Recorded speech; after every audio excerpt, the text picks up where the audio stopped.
Here's the next attitude disease. Over-caution. Some people never will have much. They're too cautious. Now, you can also be too reckless, but you can also be too cautious. This is called the timid approach to life. And my caution was always the risk. Risk used to drive me right up the wall. I used to say, what if this happens? It's called the language of the poor. What if this happens? And on top of that, if this was to happen, look at the fix I'd be in. I better not try. I could always ace myself out. Then I'll tell you what changed my whole life when I finally discovered it's all risky. The minute you were born, it got risky. If you think trying is risky, wait till they hand you the bill for not trying. If you think investing is risky, wait till you get the tab for not investing. See, it's all risky. Getting married is risky. Having children is risky. Going into business is risky. Investing your money is risky. It's all risky. I'll tell you how risky life is. You're not going to get out alive. That's risky. The Englishman says, well, if that's the way it's going to work out, let's give it a go. Right, that's what it's for. Give it a go. Somebody says, yeah, but I'm looking for safety and security. Fine, then huddle in a corner. We'll cover you with a sheet, bring you 3 meals a day. And we'll protect you, feed you, look after you, care for you. We won't let anything happen to you, and you'll probably live to be 100. The guy said, well, yeah, I'd live to be 100. But what a way to live. Right. What a way to live, safe and secure. Don't ask for security. Ask for adventure.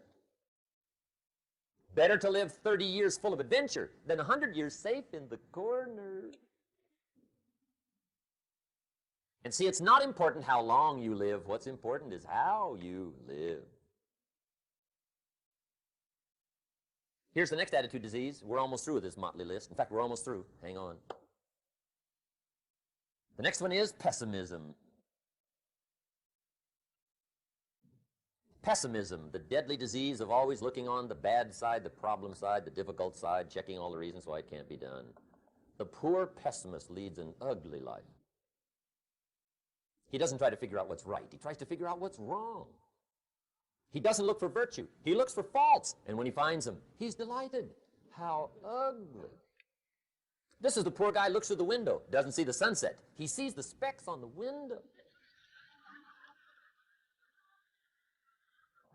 And this is the poor guy, right, who rushes up, takes such leave of his senses. This guy rushes up and he says, I've got 5 good reasons why it won't work. He's so dumb, he doesn't know. All he needs 1. He's got 5.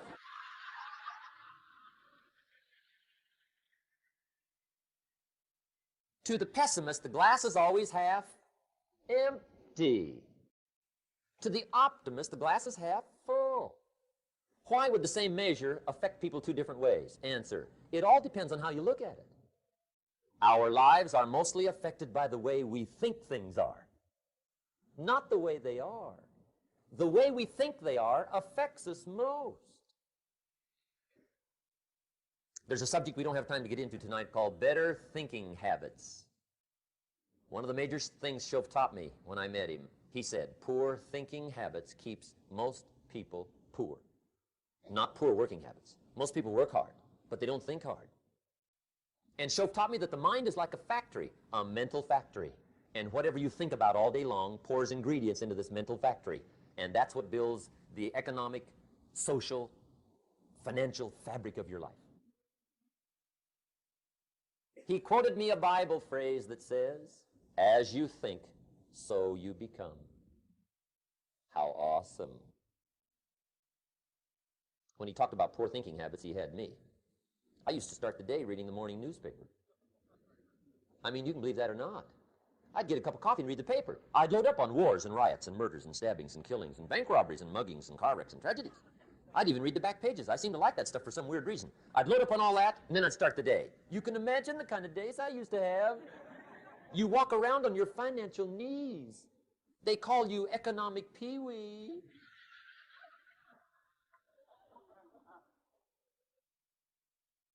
The guy says, I want to be a great leader.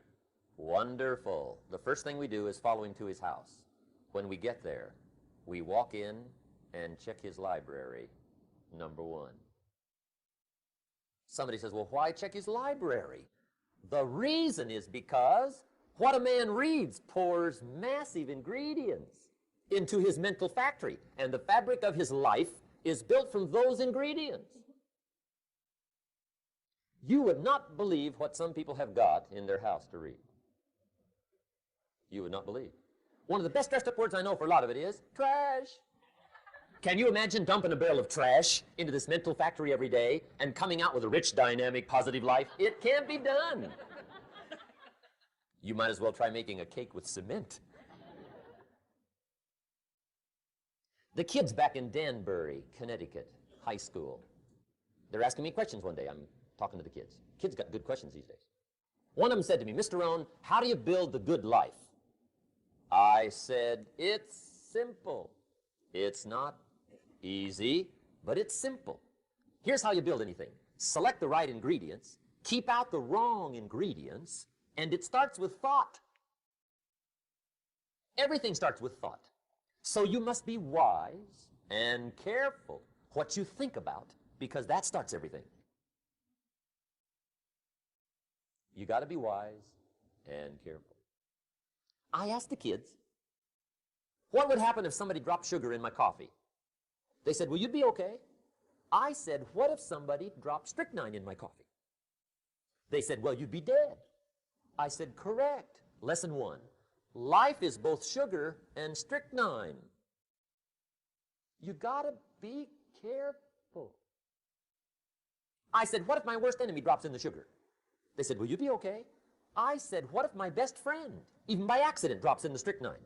They said, well, you'd be dead. I said, correct. Lesson 2, watch your coffee.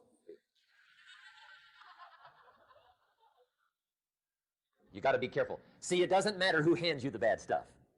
It doesn't matter where you get the bad stuff. It'll still do its damage on your bank account, wherever you get it. Mr. Schoaf gave me one of the greatest phrases when I first met him when he said, Jim, every day stand guard at the door of your mind. How important. Stand guard at the door of your mind. And you decide what goes into your mental factory. Don't let anybody just dump anything they want to in your mental factory, because you've got to live with the results. Okay, here's the last disease, and we're through with this list. In fact, we're almost through. Hang on. The last subject is very brief. The last disease, but this one is deadly. Engage in this one, indulge in it even slightly, and you might as well forget the future, because it's going to forget you. Complaining, crying, whining, griping, a Bible word called murmuring. See, that'll ace your future. Spend 5 minutes complaining, and you have wasted 5. And you may have begun what's known as economic cancer of the bone. Surely they will soon haul you off into a financial desert and there let you choke on the dust of your own regret. I hope I said that well, so you won't forget. It's a deadly disease. If you don't think it's bad, ask the children of Israel of Old Testament fame. Typical of us all, their story just happened to get in the book. Story says, children of Israel were slaves. God performed a series of dazzling miracles and got them out. And now they're heading for the promised land. Remember the story? Heading for the promised land. Tragedy of the story, they never got there. Reason. From day one, they started to complain. They griped about the water. They griped about the weather. They whined and cried and griped about the food. They griped about the leadership. They whined and cried because it was too far, too cold, too hot, too difficult, too miserable. I mean, they whined and cried for years. Finally, God said, I've had it, trip canceled. Or something like that. The story says they died in the desert, never got to the promised land. Which I think means 2 things. Indulge in this long enough, you get your future canceled. And I guess it also means even God himself can only take so much.